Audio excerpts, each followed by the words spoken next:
Nos sentimos altamente honrados de compartir la entrevista central de Pulso Nacional esta noche con el ingeniero Waldy Ramírez, un destacadísimo dominicano, investigador, politólogo, economista, que ha realizado un trabajo extraordinario de asesoría y consultoría internacional. Él reside en Italia, nació en Santo Domingo, pero tiene una experiencia muy interesante de investigación en Europa y nos sentimos realmente halagados de poder compartir con él esta noche en Pulso Nacional. Buenas noches, bienvenido, ingeniero, ¿cómo se siente? Muchas gracias por tenerme, muy contento de estar aquí con ustedes. Saludos a nuestros amigos televidentes.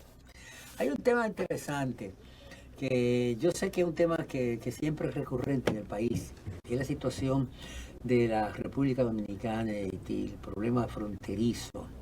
El gobierno dominicano ha emprendido un proyecto de la construcción de una verja perimetral para territorialmente ya dividir de una forma más efectiva el territorio de cada uno de los países, y también para frenar la inmigración que cada día va creciente. La isla de Santo Domingo tiene una característica muy particular, que es una isla que tiene 72.000 kilómetros cuadrados, donde habitan dos países con comportamientos culturales diferentes, y el que observa la frontera, el que anda por la loma Nalga de Maco, se da cuenta de cómo está la deforestación en la parte haitiana y el contraste que hace con la parte de República Dominicana. De hecho, es una de las 5 fronteras más curiosas y más difíciles que hay en el mundo por esa circunstancia particular. Usted que ha tenido la oportunidad de visitarla y realizar estudios, ¿cuál es su apreciación sobre esta situación en una isla donde habemos 20 millones de habitantes y recibimos aproximadamente unos 6 millones o 7 millones de turistas? O sea, estamos hablando casi 25 o 26 millones de personas todos los años. Y sobre todo relacionado con el problema de la convulsa situación política haitiana. Es un aspecto importante también. Bueno, tenemos la mesa llena con todo esto que se ha puesto sobre el tapete. Definitivamente la situación es compleja. Son muchas variables las que hay que manejar.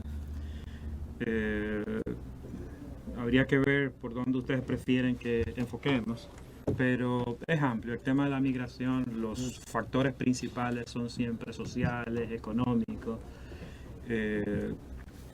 Y entonces, si lo que queremos es resolver el tema migratorio, pues, como dice un autor importante, la mejor reforma social es, la mejor revolución o reforma social es económica. ¿Ok? Entonces, si quisiéramos resolver el tema haitiano, de la migración, etcétera, nosotros tendríamos que enfocarnos principalmente en tener herramientas económicas, tener soluciones económicas, si queremos resolver de manera definitiva este problema. El problema haitiano es muy complejo. Le voy a dar un dato, miren. Desde la década del 60 a hoy, Haití nunca ha crecido más de un 1%. ¿Más de un 1%? Nunca ha crecido más de un 1%. Entonces, usted se puede imaginar la situación. Hoy día, si comparamos las economías, es día 1. ¿Okay? O sea, el PIB de Haití no sobrepasa los 10 billones de dólares, mientras que el nuestro está cerca de los 100. Entonces, es natural que el flujo migratorio se mueva hacia donde hay más desarrollo, aparte de que nosotros estamos generando una demanda de mano de obra en diferentes sectores. Entonces, si no se quiere esa migración, pues hay que administrar la cosa, hay que gestionar el proceso. No puede ser a la bridge andina, como dicen, ¿no? O a la brigandina. A la brigandina, que es un poco la solución que se están ofreciendo ahora. Poner una verja, un muro, como quiera llamársele, es una solución cositera, es atenuar un poco el asunto. y no me parece a mí que sea La solución la definitiva. solución. O sea, Claro. si queremos hacer algo, pues tiene que ser desarrollar Conjuntamente con ese dato desarrollar la zona. que usted aporta del crecimiento de un 1%, que es realmente ridículo. Ujú. ¿Cómo va la población demográfica en Haití? ¿Cómo va creciendo la población? Eh, Porque es importante también. Mire, hay un problema de data, o sea, no se sabe específicamente cuál es la población, pero hay un dato interesante que me daban algunos amigos intelectuales haitianos. Yo tengo mucho tiempo yendo a Haití desde el 2000, cuando trabajaba para una multinacional, y conozco bastante bien un poco las cosas ahí. Y bueno, me gusta visitar el mercado, ¿no? E interactuar con la gente. Me dicen que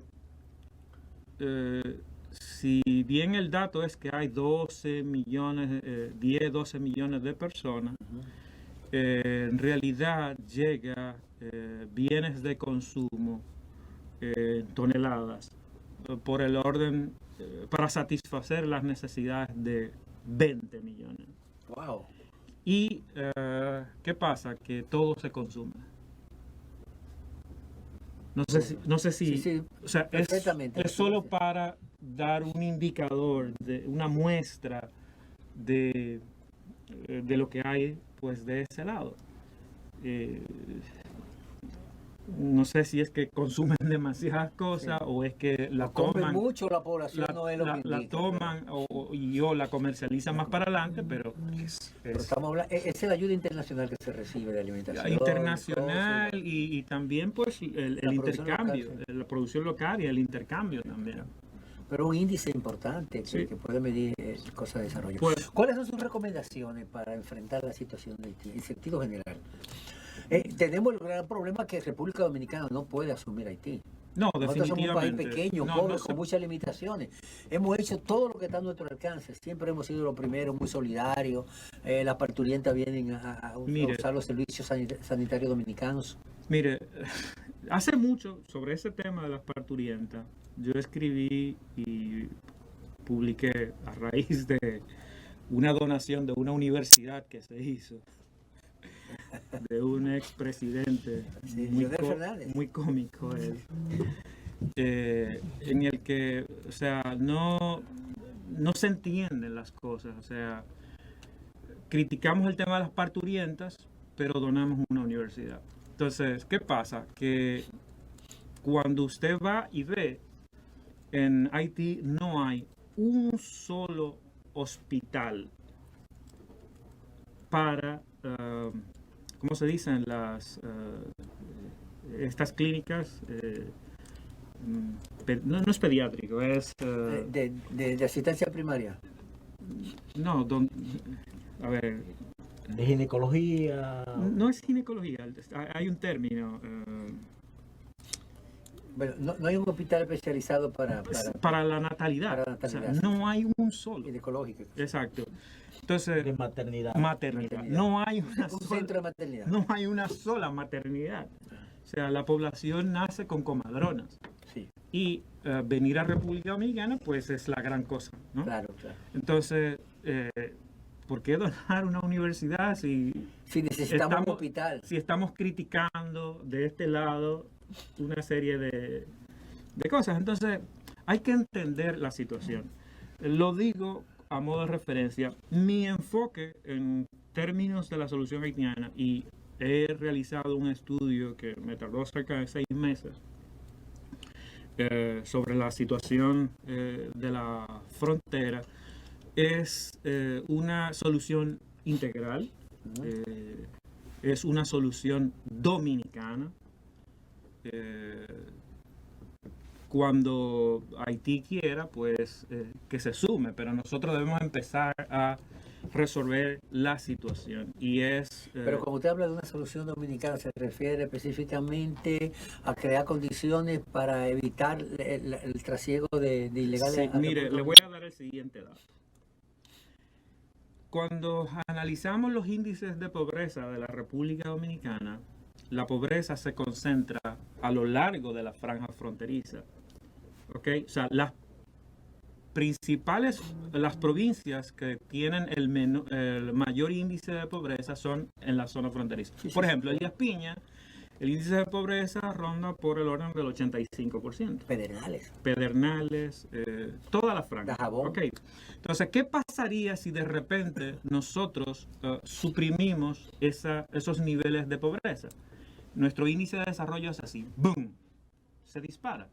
Entonces, si usted se pone a ver los últimos 20 años, los 3 presidentes que han estado, digamos, desenfocados, porque si tú quieres generar desarrollo, pues tú tendrías que enfocar el presupuesto nacional una buena proporción hacia esa zona, hacia esa zona geográfica, sentido común, ¿no? Entonces, el presupuesto nacional se mal distribuye, digámoslo así. En sentido general, yo estoy planteando en este estudio que hice como propuesta una serie de programas que deberían ejecutarse para ayudar a resolver el tema. Lo primero es infraestructura. Si usted ve a raíz de la ley de desarrollo fronterizo, que fue una ley que se promulgó con la intención de ayudar a resolver el tema, pero ¿qué pasó? Que se entendió que la ley por sí sola iba a resolver el problema y no funciona así. Hay que gestionar el proceso. No es solo una ley, sino gestionar el proceso. De todos modos, se establecieron cerca de 80 empresas a lo largo de la frontera. Básicamente se concentraron en la zona norte. Cuando yo le pregunté a los empresarios por qué en la zona norte, la respuesta fue, bueno, es un asunto de infraestructura. Las infraestructuras están mejor hacia allá y también el índice de educación es más alto. ¿Ok? Entonces, nos están diciendo lo que tenemos que resolver. Hay un tema de generación de energía, hay un tema de telecomunicación, hay tema de acceso. Entonces, nosotros pues nos la pasamos usando mal, digamos, los recursos que tenemos. Entonces, si nosotros desarrollamos la zona fronteriza, poniéndole plata del presupuesto nacional a esa zona, pues el desarrollo de nuestro país pues sería más fácil. Indudablemente que la frontera ese es solo uno de los programas que es un lugar estratégico para el desarrollo del país y para la defensa de la propia nacionalidad, pero la frontera no es todo el país. El gobierno debe de enfocarse y desarrollar programas para la frontera, pero hay otra parte del país que necesita también asistencia del gobierno. Definitivamente, pero es un problema de desarrollo. A ver, me explico. O sea, lo repito de nuevo. ¿Qué pasaría si nosotros suprimimos la pobreza en esa zona? El impacto son solo 8 provincias, 7 u 8 provincias. 7 provincias, sí. Exacto. Entonces, ¿qué pasaría? El índice de desarrollo del país hace así, se dispara. Entonces, no va a ser así siempre, pero por lo menos, qué sé yo, decir, bueno, el presupuesto nacional lo vamos a dividir 70-30, 60-40. No sé, un poco así. Se han tomado algunas iniciativas interesantes. Por ejemplo, ahora se está licitando para el puerto de Manzanillo, que es un proyecto ambicioso. De hecho, la ley de fomento y desarrollo fronterizo ha creado una serie de incentivos. Usted mismo reconoce que hay más de 80 empresas. Hay empresarios dominicanos. Pero hasta eso ha sido disfuncional, que era lo que quería decir ahorita. Sí. El grupo BM, Vicini, han hecho unas instalaciones. Sí, es correcto. Pero mire qué pasa, que de esas 80 empresas, solo 6 son las que realmente operan en el sentido funcional práctico. En todo ese tiempo se han generado menos de 10.000 empleos. ¿Cómo va a ser? Sí. En esa franja tan... Menos de 10.000 empleos. ¿Y qué pasa? Que cualquier presidente en un proceso de campaña te promete, el primer año vamos a generar 500.000 empleos. Entonces, cuando tú te pones a ver 10.000 empleos en una población de cerca de 400.000, es nada. Nada. ¿Ok? Son 5%. 380.000 más o menos, ¿no? Entonces, ha sido disfuncional. ¿No? El resultado ha sido mediocre. Entonces, el problema que tenemos nosotros en nuestro país es que no gestionamos los procesos. Y entonces ya es hora de que empiecen a gestionarse este tipo de cosas. Y así usted analiza área por área, ley por ley, etc.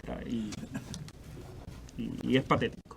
Wandy, A su orden, el país don Luis. ha sido sacudido por lo que ha estado ocurriendo en el mundo y sobre todas las cosas con el problema este de Ucrania y Rusia. Aumento de los precios de los derivados del petróleo, aumento de los Materia prima, commodities, aumento de los productos que estamos importando. Entonces, a su modo de ver, ¿cuál sería la situación no solamente para la República Dominicana, sino para global. todos estos países del continente, sobre todo de América Latina?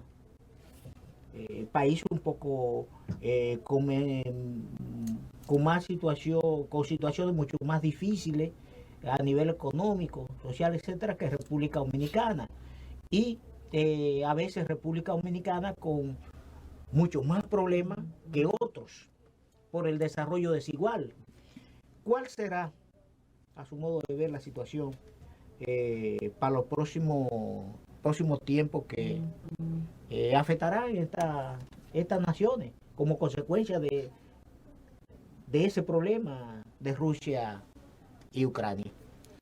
Mire, antes de llegar a América Latina, que sería el foco de la pregunta, voy a hacer referencia a un dato que proporcionaba Vladimir Putin en relación a la situación de Europa, que se está intentando no depender del gas ruso y se ha estado incentivando otro tipo de energía para no depender del gas ruso. El dato que proporcionaba Vladimir Putin es que ese proceso tardaría 6 años.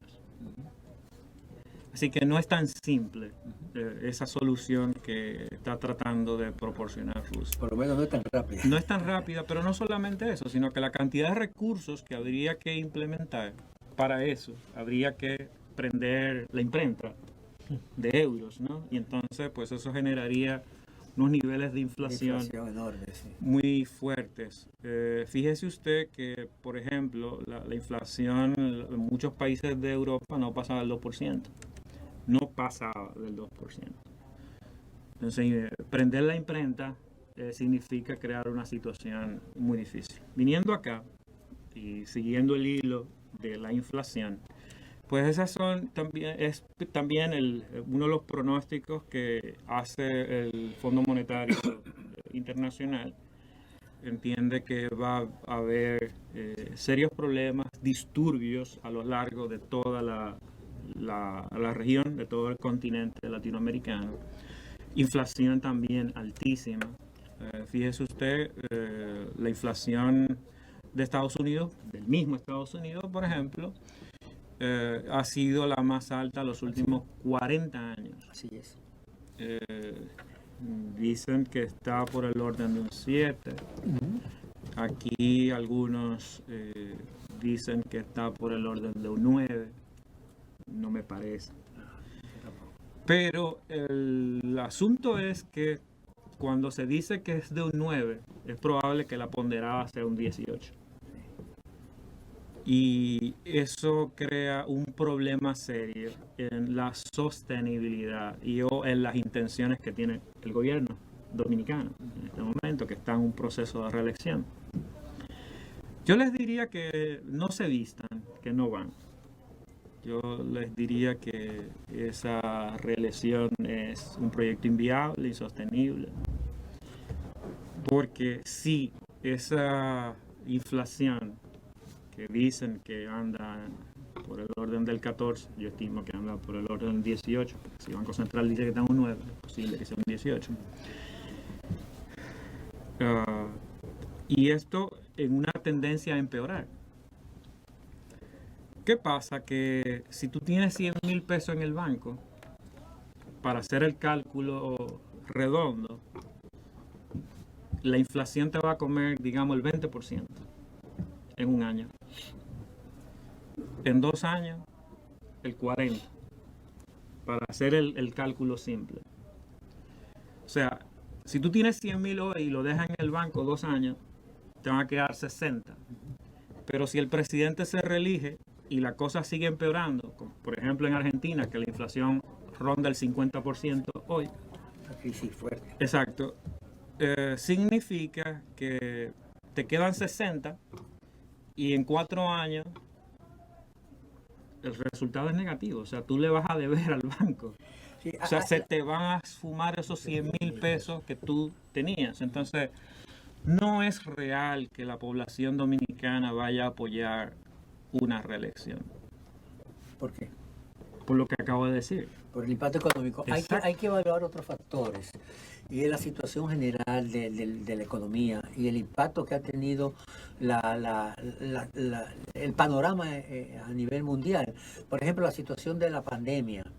Cómo la pandemia del COVID ha impactado a la economía global y a la República Dominicana tuvo un impacto fuerte en la economía. Claro. ¿Cuáles han sido los esfuerzos que ha hecho la administración del presidente Abinader para enfrentar esa situación, para dar una respuesta apropiada? Y en eso nos adelantamos a otros países y recuperar la economía. Y también y algo importante que quizás una práctica que no se había hecho en otras administraciones, es la administración de los recursos, cómo se administra los fondos públicos en la calidad del gasto.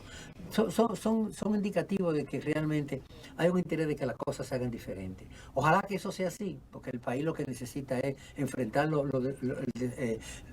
desafíos que tiene para encauzarse. Y en medio de una pandemia que todavía no ha cesado, y con la situación de una guerra, nosotros todavía hemos logrado ser autosuficientes, porque aquí han crecido muchos productos, pero no hay escasez. Lo que quizás hay que hacer es que sea el dinero para todo adquirirlo, pero hay un buen abastecimiento de productos. Quizás el gobierno debiera enfocarse un poco más en estimular la producción nacional para enfrentar esa situación. Definitivamente. Lo lamentable es que esté yendo en la dirección contraria, porque, por ejemplo, ayer se aprobó esto de la ley por 6 meses para la importación a tasa cero de una serie de productos que se producen aquí, que nunca ha habido problema con ellos los últimos 20 años. Entonces, lamentablemente están yendo a una otra dirección. ¿Qué va a pasar? Que van a quebrar muchos productores nacionales y va a crear un problema mayor. Entonces, la gestión, estoy de acuerdo con usted, ha sido más o menos buena, pero en otro sentido estamos tratando de resolver problemas creando otros problemas. Entonces no me parece nada inteligente por parte del gobierno, y deberían pues abrir los oídos y considerar mejor los escenarios. A propósito del escenario, ¿cómo usted ve la situación política con miras a las elecciones del próximo del 2024? Bueno, el posicionamiento de los diferentes partidos. Sí. Estamos casi contra el tiempo, pero no lo puede resumir. El papel que debe de jugar el PLD, la Fuerza del Pueblo y el PRM. Claro, mire. Como partidos mayoritarios. Claro, ya dije, o sea, yo veo muy difícil la reelección. Obviamente el presidente de manera inteligente tiene que insistir. Claro. En ella, porque primero no hay otro líder en ese partido que pueda afrontar el reto. Asumir la candidatura. Exactamente. Segundo, si no lo hace, pues se queda solo los PRMistas que ya están muy disgustados porque no han podido, las bases, no, la gran mayoría, no han podido insertarse en el Estado, pues se irían a otros partidos y principalmente a su casa, el PRD, que es de donde ellos partieron, que es un partido que viene creciendo. El PLD, la situación es interesante, es un partido que pierde unas elecciones con un 38%, eso es muy fuerte. Recuerden que en el 2016 el presidente Abinader perdió con un 36% y hoy es presidente, entonces el PLD podría ser la vía más corta para regresar a la Avenida México. Otros partidos minoritarios como la Fuerza del Pueblo vienen creciendo, pero es básicamente porque están hablando solos. El presidente Fernández está hablando solo. Yo me atrevo a poner un concepto aquí y también para despertar a la oposición, porque están un poco en letargo, dormidos. En economía, la economía digamos que se divide en microeconomía y macroeconomía. Si usamos el mismo enfoque para la política, podríamos decir que hay una macropolítica y una micropolítica. El presidente Fernández está jugando en la macropolítica. El presidente Fernández está administrando el tablero y la oposición no se está dando cuenta. El presidente Fernández está apostando a desinflar a todos los partidos al mismo tiempo. Sacarle al PLD, ¿cómo lo ha hecho? Adueñarse del PRM, óigame bien, adueñarse del PRM. Y sumar al PRD. Y sumar al PRD. Al PRD. Pero esta es una intención. En los otros dos hay acciones concretas. ¿Ok? Por ejemplo, tiene a un Guido que está aspirando a la presidencia de ese partido, pero se sabe de la afinidad que hay histórica entre Guido y el presidente Leonel Fernández y los trabajos que ha hecho Guido para el presidente Fernández en diferentes procesos. Eso es ampliamente conocido. Y por otro lado, pues está apostando a traer a la alta dirigencia del PLD. Entonces él está jugando una macro política y la oposición pues no se está dando cuenta. Y esto podría tener un costo si no empiezan a reaccionar. ¿Qué nos queda? O sea, hablamos del PRM, PLD y Fuerza del Pueblo. El PRD viene creciendo. El presidente ingeniero Miguel Vargas está haciendo un trabajo de crecimiento muy sostenido, enfocado principalmente en la parte organizacional y restablecer las estructuras. Hay un otro trabajo que le queda pendiente, que tiene más que ver con el mercado electoral, el reposicionamiento de la marca personal y de la marca PRD. Bueno, sí, realmente en sentido general comparto mucho de sus criterios. En el caso del PRD se están haciendo esfuerzos, pero parece como un poco contradictorio, ¿no? ¿Verdad? Que la persona responsable de hacer el surgimiento de un partido y provocar la mayor división histórica en el PRD ahora pretenda recomponerlo. Sí, pero lo otro está entonces los grupos sociales y estos grupos de izquierda, aunque de él luego minoritarios, claro, pero tienen también incidencia y en un proceso electoral tienen todo suma, todo se suma. Señores, ingeniero, no ha sido muy placentero conversar con usted esta noche y de seguro que los amables de la audiencia han podido apreciar su punto de vista.